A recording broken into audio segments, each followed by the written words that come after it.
রমজানে গ্যাস মুক্ত থাকতে চাইলে ইফতারে 5টি ফল রাখবেন।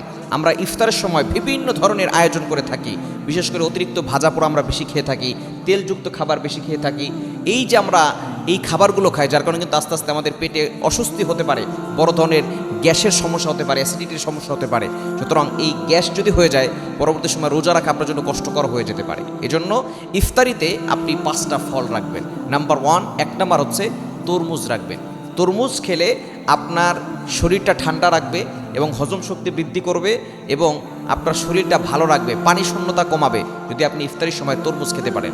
অনেকে আছে তরমুজ খেতে চায় না, এ সময় ভাজা পোড়া মুড়ি খেতে বেশি পছন্দ করে। আপনি খান, তবে অবশ্যই একটু লিমিট ক্রস যাতে করে না হয়ে যায় সেই বিষয়ে খেয়াল রাখবেন। তবে অবশ্যই এই ফলগুলো রাখার চেষ্টা করবেন। নাম্বার 1, 1 নাম্বার হচ্ছে তরমুজ, যেটা সারাদিন আপনি পানি খেতে পারছেন না, আল্লাহর জন্য আপনি স্যাক্রিফাইস করছেন, তো আপনি অবশ্যই এই তরমুজ খেলে আপনার শরীরের ভিতরে যে পানি শূন্যতা আছে সেটা কমে যাবে, হজম শক্তি বৃদ্ধি পাবে, আপনার পেট ঠান্ডা থাকবে, শরীর ঠান্ডা থাকবে, ভালো লাগবে। দ্বিতীয় নাম্বার হচ্ছে পেঁপে খাবেন। আমরা অনেকে পেঁপে খেতে চাই না, আপনি ইফতারের সময় পেঁপে খাবেন। পেঁপে খেলে আপনার পেট ভালো রাখবে, পেটের স্বাস্থ্য ভালো থাকবে, হজম শক্তি ভালো হবে। 3 নাম্বার পেয়ারা খাবেন।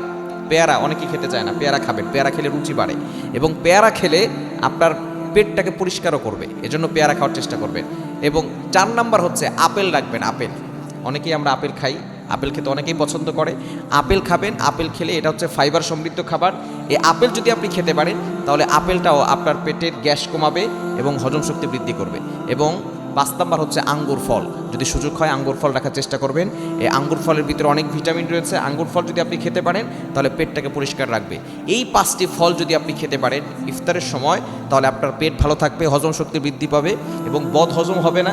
আল্লাহ পাক রব্বুল আলামিন অবশ্যই রমজানে অনেক বরকত দেন। দেখবেন রমজানে আমরা সারাদিন না খেয়ে থাকার পরে যখন ভাজা পোড়া খাই, তারপরে কিন্তু কোনো সমস্যা হয় না আল্লাহর রহমতে। রমজান হচ্ছে এমন একটা মাস, যে মাসে আল্লাহ তাআলা অসংখ্য গণিত রহমত নাজিল করেন। এই জন্য অনেক ধরনের রুটিন চেঞ্জ হয়ে যায়, তারপরে দেখা যাচ্ছে অসুস্থ মানুষ আরও সুস্থ হয়ে যায় রমজানে। এজন্য আমরা যত বেশি পারি ভালো খাওয়ার চেষ্টা করব এবং বিশেষ করে ইফতারিতে এই 5টি ফল রাখবেন। দেখবেন আপনার শরীর সুস্থ থাকবে। শরীর সুস্থ থাকলেই আপনি বেশি বেশি করে আল্লাহর ইবাদত করতে পারবেন।